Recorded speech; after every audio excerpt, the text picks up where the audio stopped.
Amen. Donc je disais tantôt que dans Hébreux chapitre 4, verset 1, la Bible dit: craignant donc tandis que la promesse d'entrer dans son repos subsiste encore, qu'aucun de vous ne paraisse être venu trop tard. Maintenant le verset 11 dit: efforçons-nous d'entrer dans ce repos.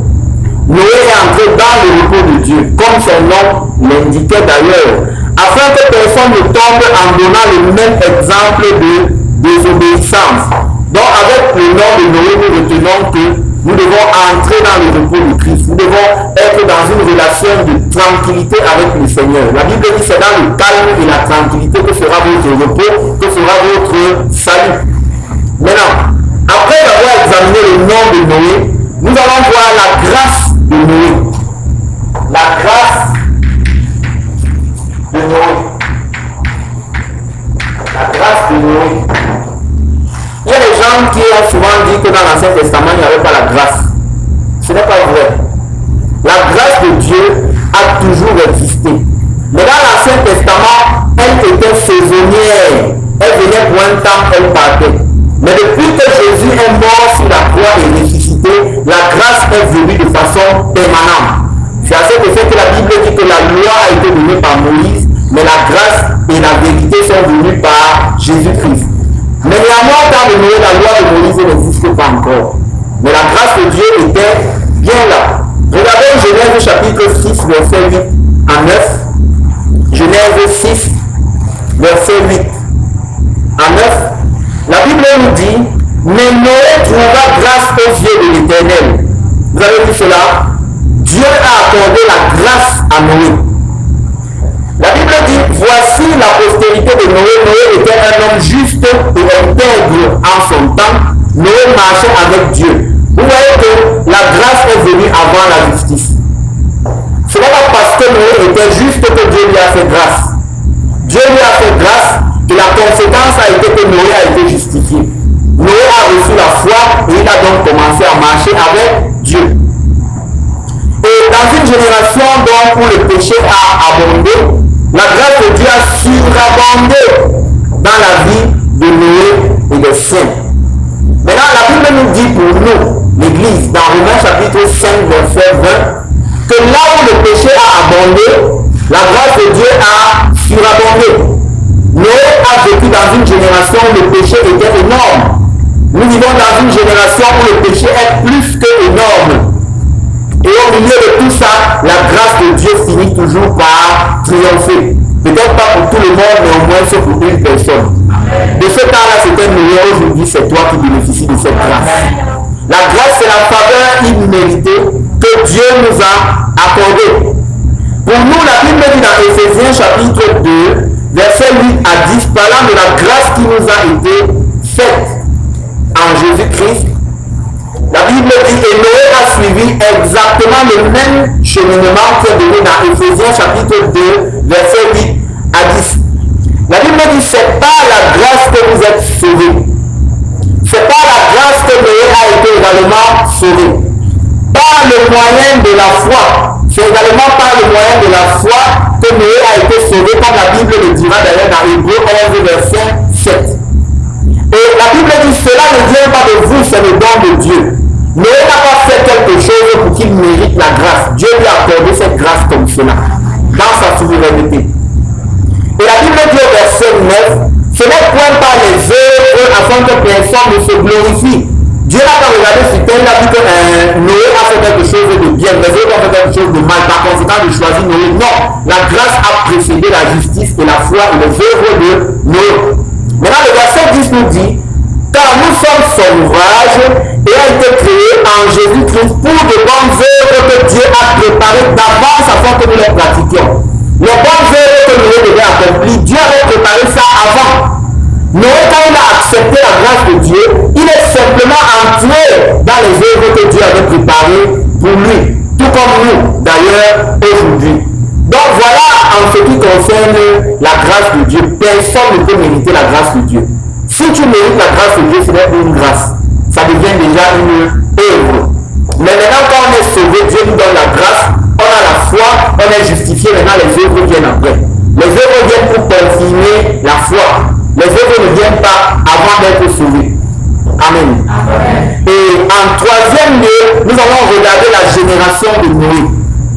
La génération de Noé. Comment étaient les gens qui vivaient au temps de Noé?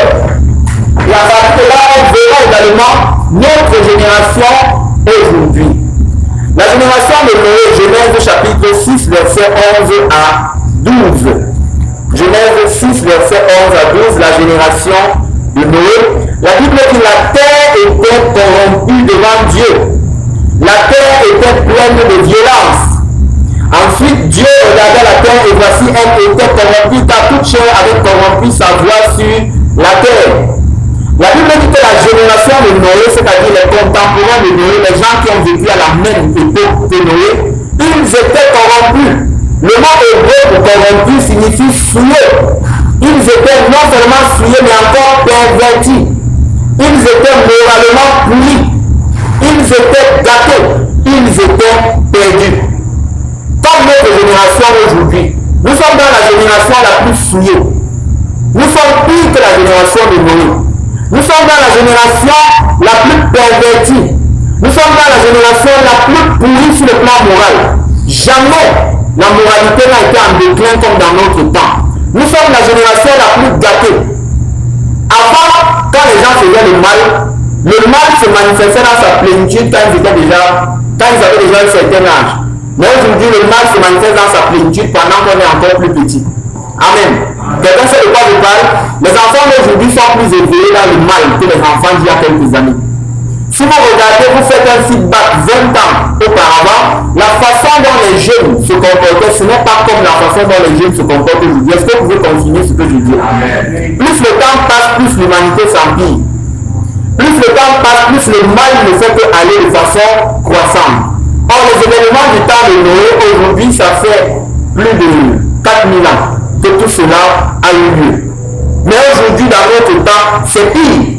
Et la Bible dit que la génération de Noé était pleine de violence. Le mot violence veut dire outrageux, ça dit que c'était des gens provocateurs. La Bible dit qu'ils étaient pleins de violence. Violence veut dire injuste, ça signifie cruel, ça signifie rempli de faux. Il n'y a pas eu le faux comme dans notre temps aujourd'hui. Amen. Le faux est partout. Et d'ailleurs, une étude de Transparency International a montré que le corps le plus corrompu au Cameroun, c'est les policiers. Or, la police est censée assurer la sécurité. Si les gens qui assurent la sécurité sont corrompus, alors qui peut vous garder? Personne d'autre, ce n'est Dieu seul. Amen. Et le deuxième corps de métier le plus corrompu au Cameroun, ce sont les magistrats. Les gens qui sont censés défendre la justice. Et le troisième corps le plus corrompu, c'est l'éducation. Les gens qui sont censés éduquer les enfants, c'est eux les plus corrompus. Vous pensez qu'ils vont transmettre quoi aux enfants? Ils vont transmettre aux enfants la corruption. Amen. Vous voyez que les temps sont véritablement mauvais.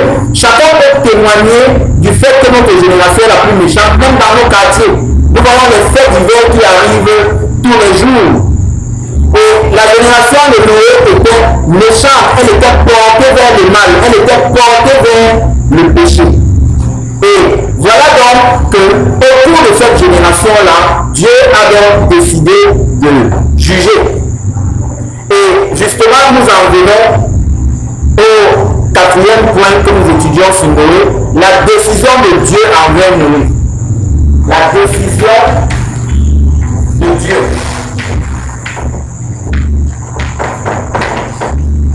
La décision de Dieu envers Noé. Je vais ajouter quelque chose avant qu'on ne vienne sur la décision de Dieu envers Noé pour notre temps. Au temps de Noé, quand les gens ne servaient pas Dieu, ils montraient ouvertement qu'ils ne servaient pas Dieu. Ils montraient ouvertement que Dieu était le cadet de leurs soucis. Dans notre temps, les gens sont si méchants qu'ils n'ont pas peur de prendre même la Bible pour montrer qu'ils s'en foutent de Dieu. Amen. C'est-à-dire la religion. Les gens font semblant de servir Dieu alors qu'ils sont dans le mal absolu. Avant, quand les gens s'en foutaient de Dieu, on s'en foutait de Dieu correctement. Mais aujourd'hui, les plus escrocs sont dans les églises. Permettez-moi de dire la vérité. C'est pas vrai? Les plus malhonnêtes sont dans les églises aujourd'hui. C'est avec raison que les gens disent sur notre quartier, vous vous cachez derrière les églises. C'est les mauvaises choses. Ce n'est pas vrai pour nous, c'est vrai pour d'autres personnes. Amen.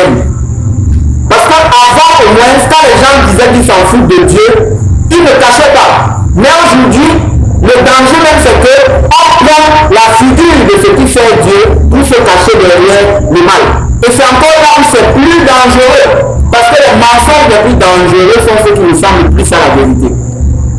Et nous en sommes en plein là-dedans. Et c'est pour ça que Jésus a posé une question. Il a dit, quand le Fils de l'homme viendra, trouveras-tu la foi sur la terre? Parce qu'il savait que la foi devait être rare. Et justement, Noé était le seul dans son temps qui avait la foi. Si vous lisez Genèse 7, verset 1, Dieu dit à Noé que je t'ai vu le seul juste dans toute ta génération. Dans toute sa génération, il était le seul qui avait la foi. C'est pour ça que Dieu nous demande aujourd'hui, quand Jésus va revenir, est-ce qu'il va trouver la foi? Parce que tout le temps de Noé était contre la foi.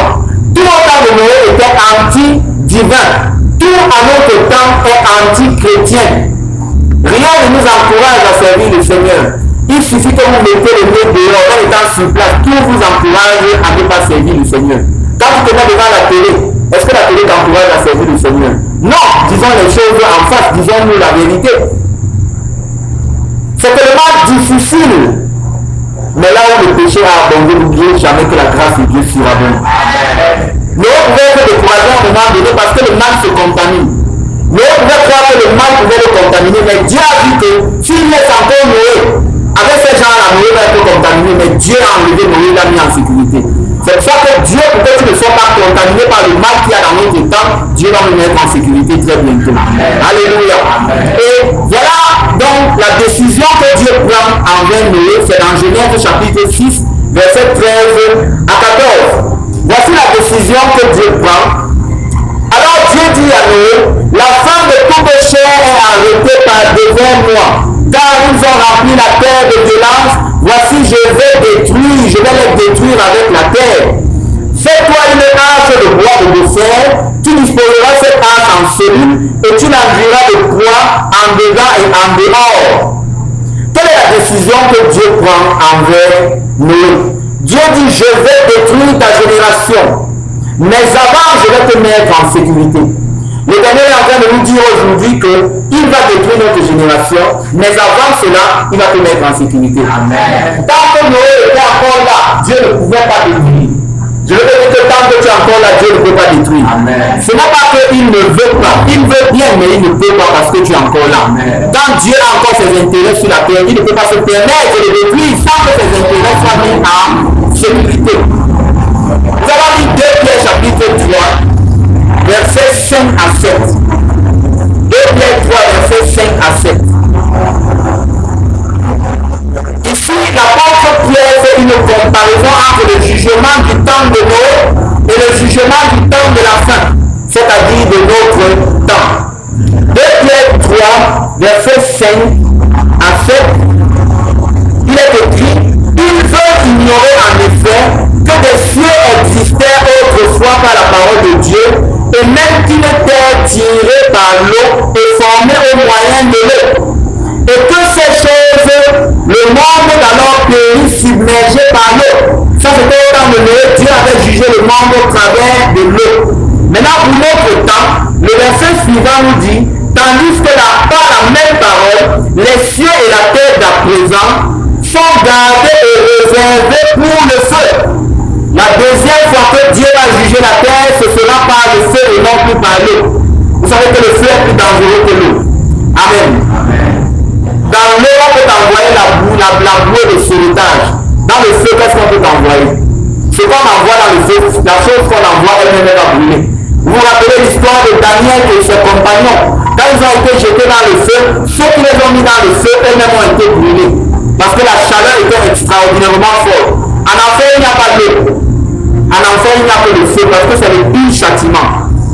Et la Bible dit que le ciel et la terre à présent sont gardés et réservés pour le feu, pour le jour du jugement et la ruine des hommes impies. Maintenant, la même décision que Dieu a prise envers Noé, c'est la même décision qu'il prend envers nous aujourd'hui. Et en 5e lieu, nous allons voir la préparation de Noé. La préparation de Noé.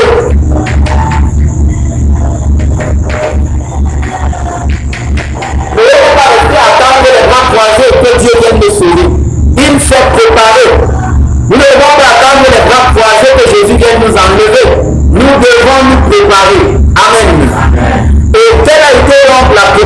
temps de Noé, dans Hébreux 11, verset 7, la Bible nous donne un témoignage supplémentaire au sujet de Noé. J'ai cité le verset tout à l'heure, mais je ne l'avais pas, j'ai donné juste la référence, mais je ne l'avais pas cité. La Bible dit, c'est par la foi que Noé, divinement averti des choses qu'on ne voyait pas encore. Comme Noé, Dieu nous a averti divinement par le Saint-Esprit sur la grande tribulation qu'on ne voit pas encore. Et la Bible dit, saisi d'une crainte respectueuse, il a construit une arche pour sauver sa famille. Et c'est par elle qu'il condamna le monde et devint héritier de la justice qui s'obtient par la foi. Noé a été divinement averti de la pluie qu'on n'avait pas encore vue sur terre.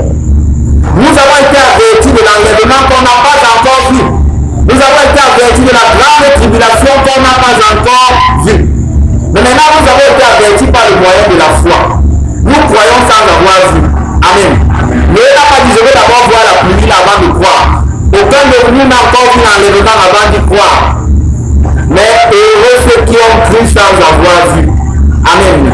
Et ensuite, qu'est-ce qui s'est passé avec Noé? Noé est rentré dans l'état d'urgence. Il a été saisi d'une crainte respectueuse envers Dieu. Il craignait déjà Dieu avant, mais son niveau de crainte de Dieu a encore augmenté.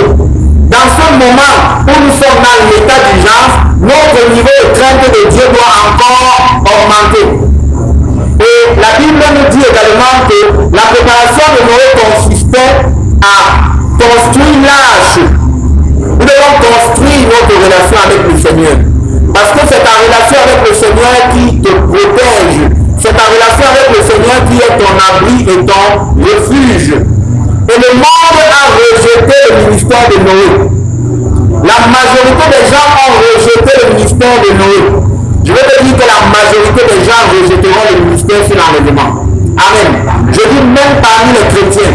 La majorité rejettera le message que le Seigneur donne à l'Église en ce moment. Et ce n'est qu'une minorité de 8 personnes qui ont accepté le message de Dieu dans la génération de Noé. Et Dieu avait décrété l'état d'urgence. Dieu décrète également que nous sommes dans l'état d'urgence. Ne t'attends pas à ce que beaucoup de personnes acceptent le message sur l'enlèvement de l'Église. Tu seras peut-être choqué d'apprendre que lorsque tu vas partager ça avec d'autres chrétiens, ils vont te dire ah, ou alors ils ne vont pas montrer de l'enthousiasme par rapport à ça. Ou ils vont te parler plutôt d'autres choses. Il ne faut pas que ça te surprenne parce que Dieu n'a jamais été le Dieu de la majorité. Il a toujours été le Dieu de la minorité. Amen. Sur les 2 millions de personnes qui étaient sorties de l'Égypte, il n'y a que 2 qui sont entrés dans la terre promise. Je veux dire que finalement, à Dieu aujourd'hui, ce n'est pas les millions de personnes qui se disent chrétiens qui seront enlevés. Juste une poignée de personnes qui craignent réellement Jésus-Christ dans cette génération. Amen. Donc, voilà la préparation de Noé. Et après la préparation de Noé, nous voyons le salut de Noé. En quoi consistait le salut de Noé? Noé a été sauvé. Et nous allons voir beaucoup de leçons, plus que les autres points que nous avons examinés, à savoir le nom de Noé, la grâce de Noé, la génération de Noé, la décision de Dieu envers Noé, la préparation de Noé. Le salut de Noé a beaucoup plus de leçons que toutes les autres parties que nous avons étudiées. Alors, qu'est-ce que la Bible nous dit par rapport au salut de Noé? Genèse chapitre 6, verset 14. Il est écrit, fais-toi une arche de bois de gopher. Le bois de gopher, c'est un bois qui est de très grande qualité. C'est la raison pour laquelle quand il a plu sur la terre pendant 40 jours, est-ce que la pluie a égratigné l'arche? Non, parce que le bois était d'une très grande qualité. Ce n'est pas pour rien que Dieu veut lui dire prends le bois d'ébène. Dieu veut lui dire prends tel bois. Mais pourquoi Dieu lui a dit spécifiquement le bois de gopher? Parce que le bois de gopher, c'était un bois de très grande qualité qui pouvait résister à toutes les intempéries. Maintenant, nous ne nous reposons pas sur le bois de gopher, mais sur le bois de la croix de notre Seigneur Jésus-Christ. La croix de Jésus est plus résistante que toute autre chose. Elle est plus résistante que les intempéries de la tentation. Elle est plus résistante que les intempéries des oppressions. Elle est plus résistante que toute forme d'intempéries. C'est la raison pour laquelle, si nous sommes sous l'œuvre de la croix, nous sommes protégés par le Seigneur. Tout comme Noé dans l'âge, il était protégé contre le jugement. Le jugement de Dieu a touché tout sur la terre, sauf l'arche en bois de Gopher. Le jugement de Dieu va ravager toute la terre, sauf ceux qui sont sous l'œuvre de la croix. Alléluia. Le jugement de Dieu ne peut rien faire contre l'œuvre de la croix. L'arche de Noé était blindé contre le jugement de Dieu. Je veux te dire que la croix de Jésus est blindée contre le jugement de Dieu. C'est pour ça que si tu te réfugies sur la croix de Jésus, tu es protégé contre le jugement de Dieu. Si le jugement de Dieu ne peut rien te faire, je veux te dire que le diable ne peut rien te faire. Amen. Le jugement de Dieu, c'est la colère de Dieu. Si la colère de Dieu ne peut pas te toucher, la colère d'un démon ne peut rien te faire. Alléluia. Elle peut peut-être t'intimider, mais elle ne peut absolument rien te faire. Absolument rien. Et la Bible nous dit que Jésus a porté nos péchés sur le bois. Dans 1 Pierre 2, verset 24. Je vais te dire que si tu es sur le bois de la croix, tu es protégé contre le jugement. La Bible déclare dans Jean 3,16, car Dieu a tant aimé le monde qu'il a donné son Fils unique, afin que quiconque croit en lui ne périsse point, mais qu'il ait la vie éternelle. Noé a cru en Dieu. C'est pour ça qu'il n'a pas péri pendant le jugement. Nous qui croyons en Jésus, nous ne périrons pas lorsque le jugement de Dieu descendra sur cette planète. Et la Bible dit dans Jean 3,36 que celui qui ne croit pas en Dieu, la colère de Dieu est sur lui. Tout comme les gens qui ne croyaient pas en Dieu au temps de Noé, la colère de Dieu s'est abattue sur eux.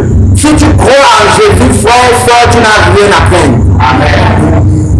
La seule œuvre qui puisse résister au jugement de Dieu, le seul échappatoire de la grande tribulation, le seul refuge contre la colère de Dieu, c'est l'œuvre de la croix.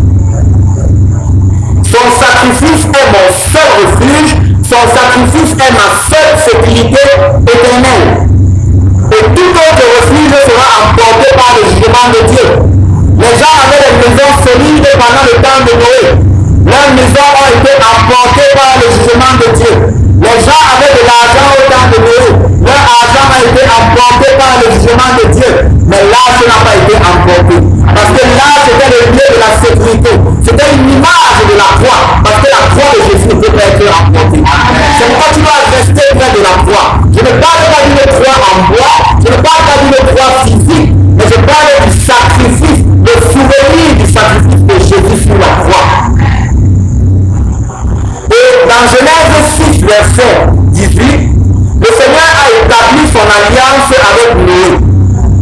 Et je vais te dire que l'alliance que Dieu a établie avec Noé était dans l'arche. Je vais te dire que notre alliance avec Dieu est en Jésus-Christ par rapport à son sacrifice sur la croix. Il a dit ceci est mon corps qui sera livré pour la rémission des péchés. Il a dit ceci est le sang de l'alliance nouvelle et éternelle. L'alliance de Noé était temporaire, notre alliance est éternelle. Et voilà que dans Genèse 6, verset 21, la Bible dit, et toi, prends avec toi tous les aliments que l'on mange, et fais-toi une provision auprès de toi, afin qu'ils te servent de nourriture ainsi qu'à eux. Dieu a demandé à Noé de faire la provision dans l'arche. Noé a pris toute la nourriture qu'il fallait. Il a pris tout le nécessaire qu'il fallait. Il a fait assez de provisions. Je vais te dire une chose. À cause du sacrifice de Jésus, la provision est disponible. La provision pour la guérison est disponible. La provision pour la paix est disponible. La provision même pour tes besoins naturels est disponible. La Bible dit dans Romains 8, verset 32 que lui qui n'a pas épargné son propre fils, comment nous donnera-t-il pas aussi toutes choses avec lui? Si Dieu n'a pas refusé de donner Jésus, il n'y a rien dont tu as besoin que Dieu va te refuser. Il n'y a rien dont tu as besoin que Dieu va te refuser. Tu as besoin d'argent, Dieu va pouvoir. Est-ce que tu as besoin de finances? Dieu pourvoira. Est-ce que tu as besoin d'une solution par rapport à ton problème? Dieu pourvoira. Parce qu'à cause de la croix, il y a la provision. Amen. Comme Dieu avait dit, dans l'âge, fais-toi la provision. Dans la croix, il y a la provision. Il y a suffisamment de provision. Et ensuite, que retenons-nous du salut de Noé? Je vais te dire que Dieu ne répond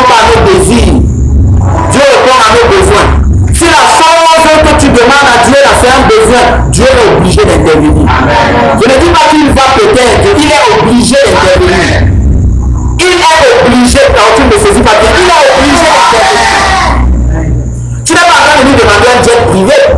Ça, c'est un défi charnel. Si ton besoin est légitime, Seigneur, j'ai besoin d'argent pour tant.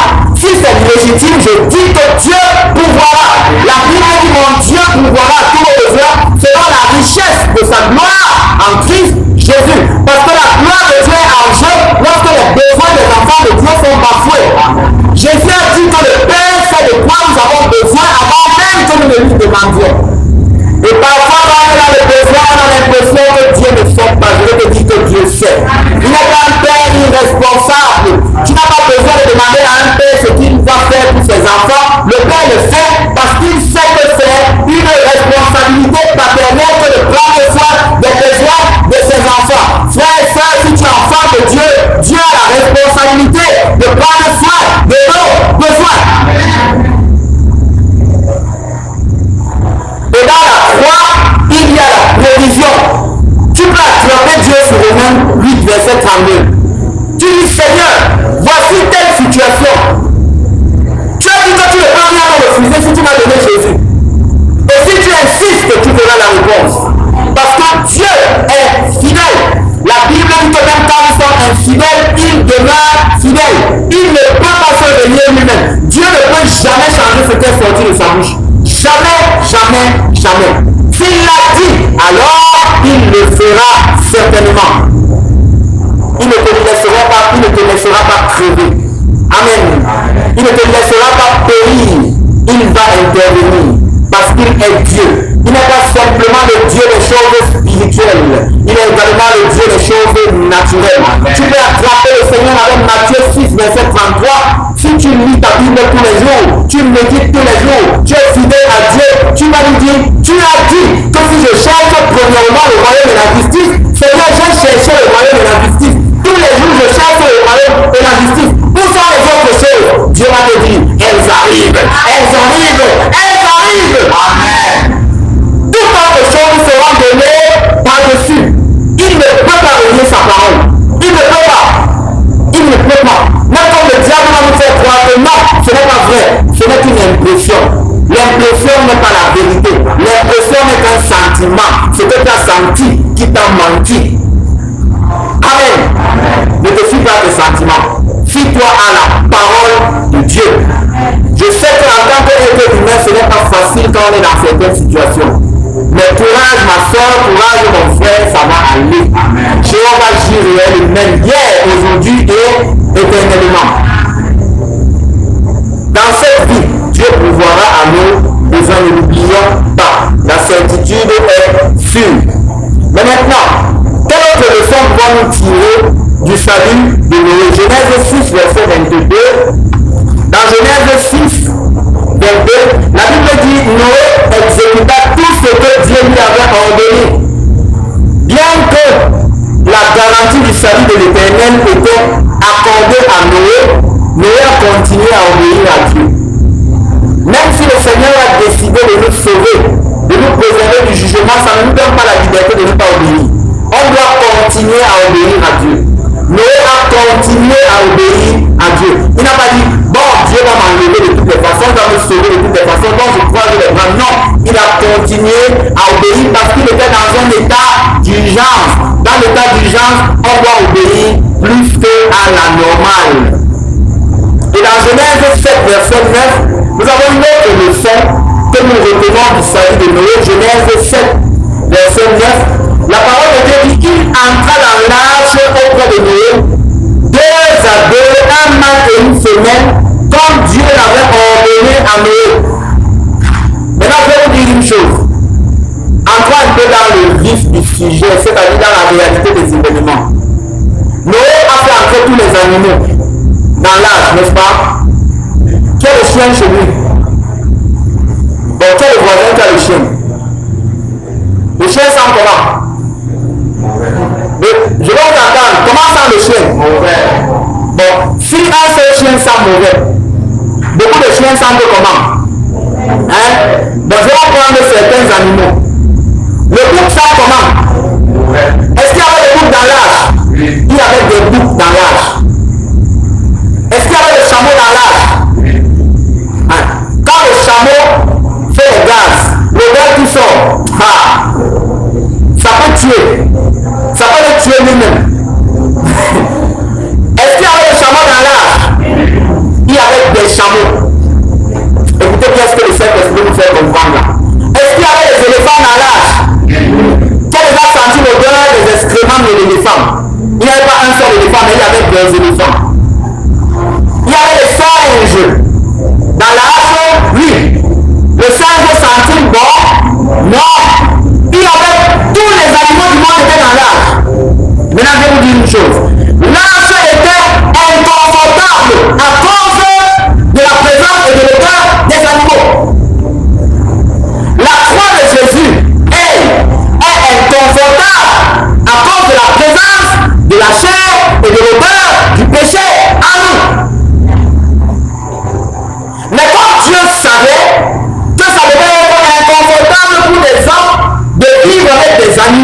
Noé et sa famille devaient mourir intoxiqués par les odeurs des animaux. Il n'y avait pas l'eau pour laver les animaux là à l'intérieur. Amen. Imaginez un peu les odeurs qu'il y avait là-dedans. Que les gens créent là où il y a les poulets. Dans un poulailler, le poulailler sent extrêmement mauvais. Il y avait des poules là-dedans. Il y avait des cochons là-dedans. Les cochons sentent extrêmement mauvais. Noé était inconfortable malgré le fait qu'il était sous la protection de Dieu. Malgré le fait que nous sommes sous la protection de l'homme de la croix, en tant que chrétien, l'apôtre Paul dit que nous gémissons. Nous sommes inconfortables à cause de la présence de la chair et de l'odeur du péché, pas hors de nous, mais à nous. L'apôtre Paul a dit que ce qui est bon, je le sais, n'habite pas à moi. À cause de la nature d'Adam, nous sommes inconfortables.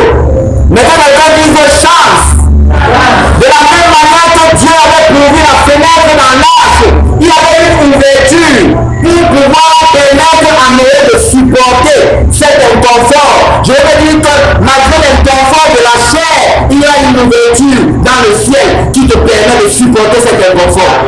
C'est la raison pour laquelle la Bible déclare dans Jacques chapitre 1, verset 12, que nous allons lire ensemble par rapport à l'inconfort de la chair. Nous tous nous transportons cette chair qui nous met inconfortable, qui nous met mal à l'aise. Mais Dieu a pourvu un moyen pour que nous puissions supporter. C'est la raison pour laquelle la Bible dit heureux l'homme qui supporte patiemment la tentation. Je veux dire qu'il n'y a aucune tentation qui soit au-delà de nos forces. Dieu prépare toujours un moyen pour s'en sortir. Si tu as l'impression que tu ne peux plus supporter, demande à Dieu où est le moyen. Si tu ne vois pas le moyen, fais comme Noé, soulève la tête, tu verras la fenêtre. Tu verras la fenêtre. Tu verras la fenêtre. Alléluia. L'inconfort ne va pas partir aussi longtemps que nous sommes dans ce corps de chair. Nous devons supporter comme Noé a supporté. Et le Seigneur nous promet la couronne de vie. La couronne de vie. Pour avoir supporté, le mal n'est pas toujours hors de nous, le mal est en nous. Et il faut supporter. Amen. Est-ce que quelqu'un est béni par la parole de Dieu ce soir? Alléluia. Ce n'est que Dieu qui peut révéler les choses comme ça. C'est dans nos Bibles. Nous lisons la Bible tous les jours. Mais nous ne voyons pas ça. Mais il fallait que Dieu, parce qu'il veut qu'on soit en enlèvement. C'est pour ça qu'il nous révèle ces choses. Acclamons pour le Seigneur.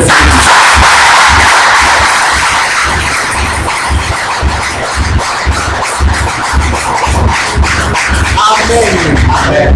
L'arche avait une seule porte sur le côté droit.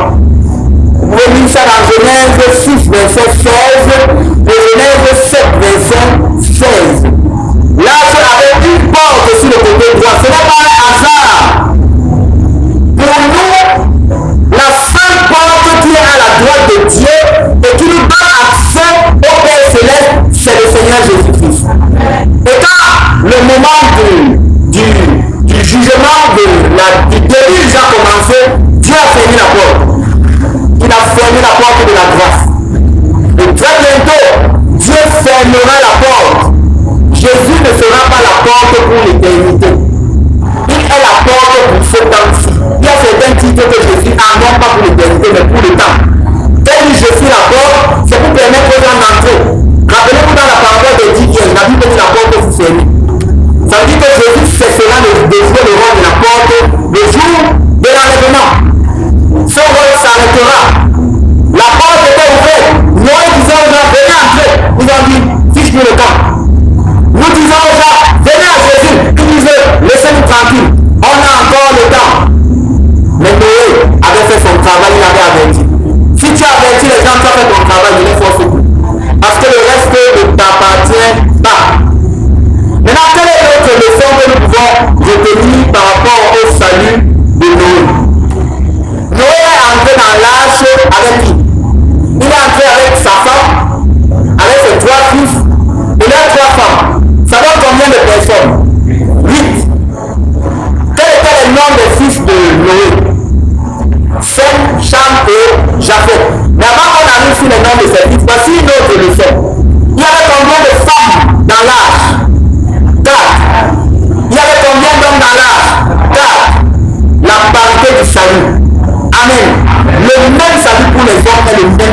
hommes et des femmes. Amen. Il y a des femmes qui partiront, il y a des hommes qui partiront. Et s'ils sont dans cette salle, amen. Et la Bible dit dans 1 Pierre 3, verset 7, que les maris, les hommes, ne doivent pas faire comme s'ils vont entrer seuls au ciel. Parce que les femmes doivent aussi hériter de la même grâce de la vie éternelle. Donc, la parité du salut est parfaite. C'est pour ça que Dieu a permis qu'il y ait 4 femmes pour montrer que la même valeur de salut est disponible tant bien pour les hommes que pour les femmes. Et une autre leçon, dans l'âge, il y avait les 3 grands patriarches de l'histoire de l'humanité. 5 est l'ancêtre de qui? Des Arabes, vous le savez. 5 est l'ancêtre des Chinois et des Indiens. 5 là, c'est de lui qu'est né le groupe qu'on a appelé les Sémites. Maintenant, il y avait Cham ou Cam. Cam est l'ancêtre de qui? De nous, qui avons la peau noire. Il y avait Japheth, qui est l'ancêtre des Blancs, des Occidentaux. Donc, dans l'âge, il y avait le représentant des Arabes, le représentant des Chinois, le représentant des Africains à la peau noire, le représentant des Blancs. Pourquoi? Parce qu'en Christ, Dieu a prévu qu'il y aurait des hommes de toutes les tribus, de toutes les nations, de tous les villages. Amen. Les hommes venant de tout horizon divers, toutes les nations qui existent sur la terre auront un représentant au ciel. C'est pour ça que la Bible dit que Jésus est le sauveur de l'humanité. Non pas l'humanité de façon générale, mais l'humanité par échantillonnage. Quand on fait un sondage d'opinion, on ne va pas interroger toute une population. Ce n'est pas possible. On va prendre 1000 personnes qui représentent toutes les couches de la société. Dieu a également fait rassurer qu'il y aura un échantillon représentatif de toutes les tribus de la terre. Il y aura les Bandunais au ciel. Alléluia. Il y aura les Baminda au ciel. Alléluia. Il y aura les gens de Babanti au ciel. Il y aura les gens de Bonalembe, de Bonamuteke, de Bonabona. Applaudissons le Seigneur. Alléluia. Même si ton village s'appelle de l'Emenduka, il y aura les gens de l'Emenduka au ciel. Même si ton village s'appelle le Darfour, il y aura les gens du Darfour au ciel. Même si tu es un Tchadien, il y aura les Tchadiens au ciel. Quelle que soit ta nation, quel que soit ton pays, il y aura les Bushman au ciel. Il y aura les Pygmées au ciel. Toutes les nations que vous pouvez imaginer, il y en aura au ciel. Amen. Toutes les nations seront représentées au ciel. Et maintenant, nous avons une autre leçon que nous pouvons tirer de la vie du salut de Noé. Déjà, je vais rappeler que l'état d'urgence s'applique à tous et à chacun de ce que Dieu veut préserver de ses jugements. Et comme je l'ai dit, l'état d'urgence est une situation d'exception dans le compte à rebours du jugement de Dieu et qui confère plus de pouvoir à la parole de Dieu dans nos vies, plus d'autorité au Saint-Esprit dans nos vies. Donc, il y a un moment où Dieu doit avoir, s'il y a un moment dans ta vie où Dieu doit avoir plus d'autorité, plus de pouvoir sur ta vie, c'est quand? Maintenant.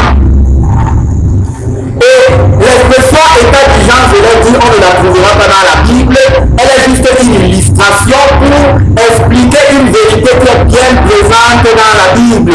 Et nous avons vu cette vérité au travers de l'expression les jours du Fils de l'homme. Et pour terminer, nous voyons la dernière expression qui renvoie à l'état d'urgence, les jours de la voix du 7e ange.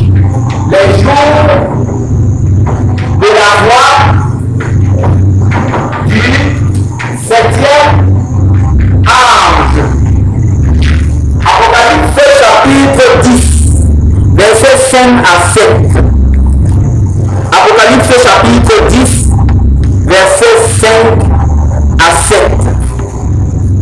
Suivez très attentivement cette parole, parce qu'elle est même le cœur de cet exposé. La Bible dit ceci: l'ange que je voyais debout sur la mer et sur la terre leva sa main droite vers le ciel et jura par celui qui vit au siècle des siècles, qui a créé le ciel et les choses qui y sont. Avant qu'on ne continue, allons dans Daniel 12, vous allez voir le même ange. Cet ange-ci, c'est l'ange de la fin de la fin. Je ne sais pas quelle est la mission que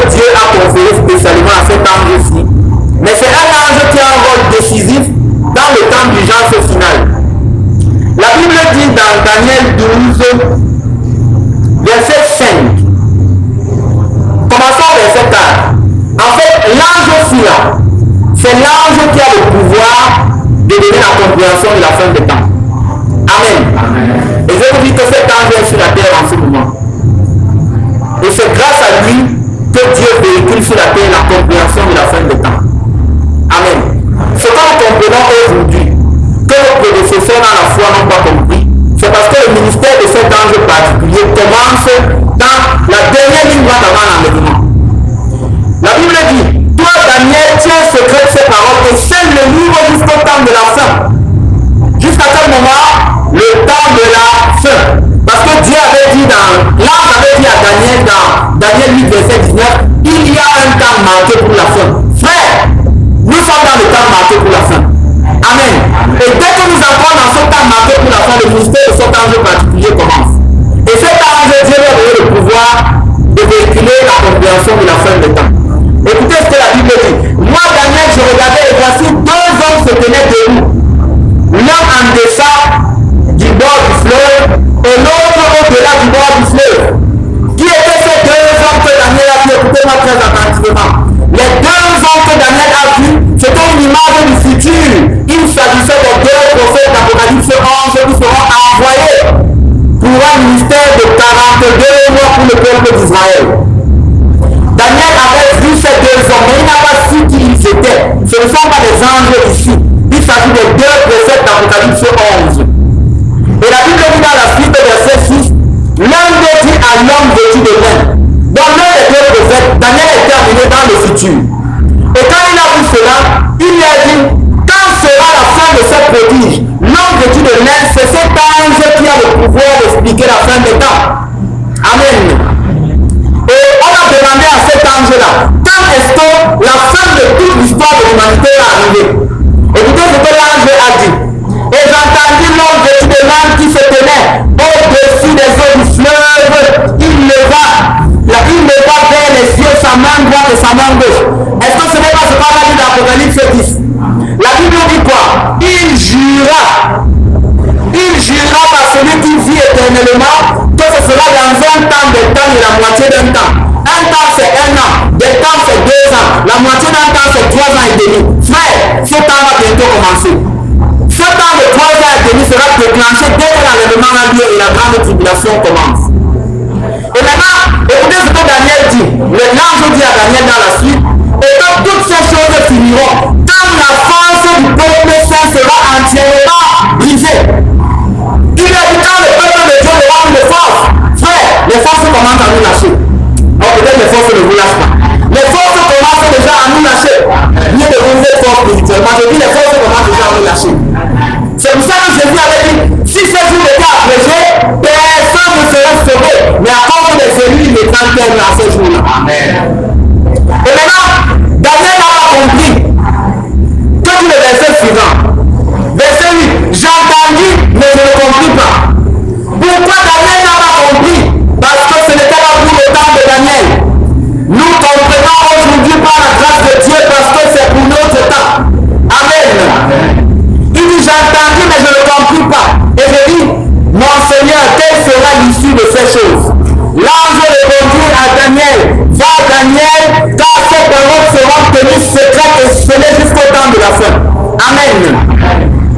Il dit, quand le temps de la fin arrivera, dans verset 10, plusieurs seront purifiés. Est-ce qu'il y a des gens qui ont été purifiés ici? Alléluia. C'est de toi que la Bible parle dans ce passage de l'Écriture. Plusieurs seront blanchis. Est-ce qu'il y a des gens qui ont été blanchis par le sang de l'agneau? Alléluia. Plusieurs seront épurés. Les méchants feront le mal et aucun des méchants ne comprendra. Mais ceux qui auront l'intelligence comprendront. L'intelligence pour le temps de la fin a été donnée dans notre génération. C'est la raison pour laquelle Dieu explique en ce moment les signes des temps, comme jamais par le passé. Maintenant, revenons dans Apocalypse chapitre 10.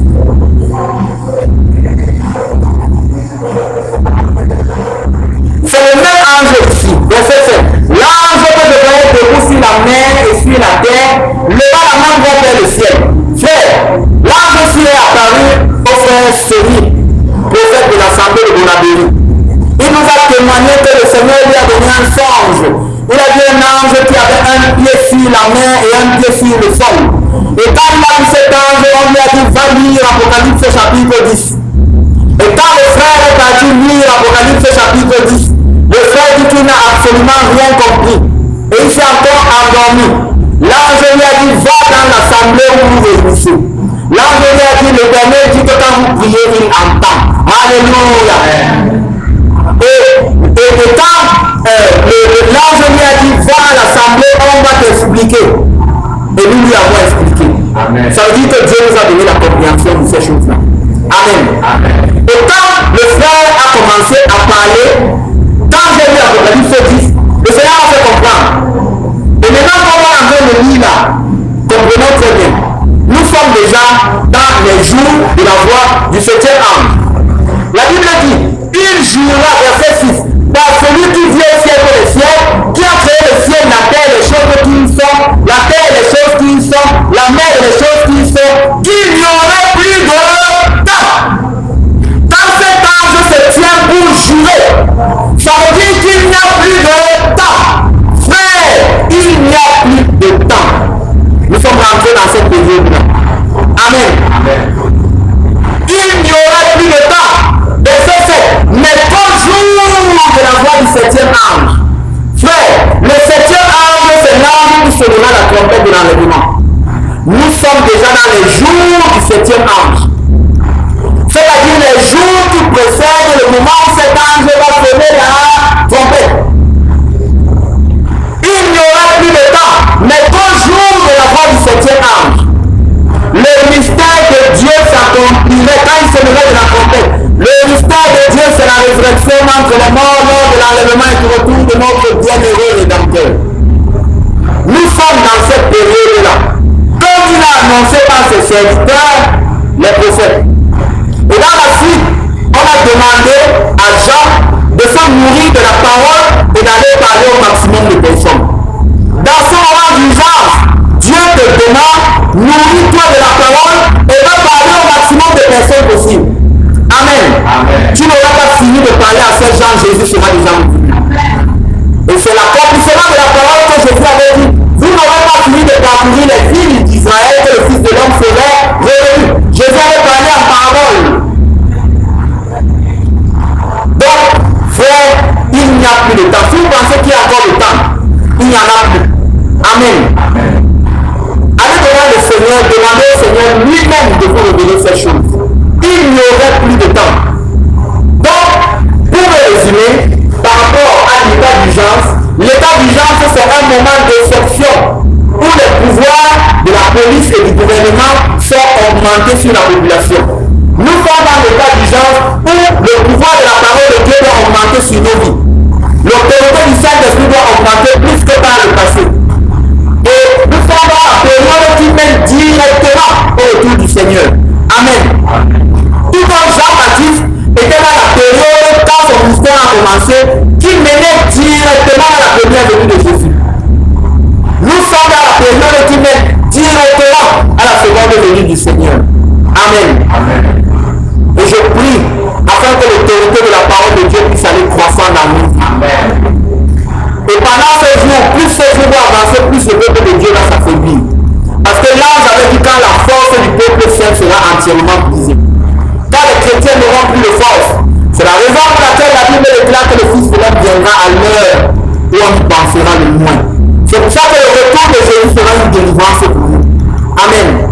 Que celui qui a des oreilles pour entendre, entende. Que le Seigneur vous bénisse et que sa grâce vous accompagne. Au nom de Jésus-Christ. Amen. Acclamons pour la parole du Seigneur.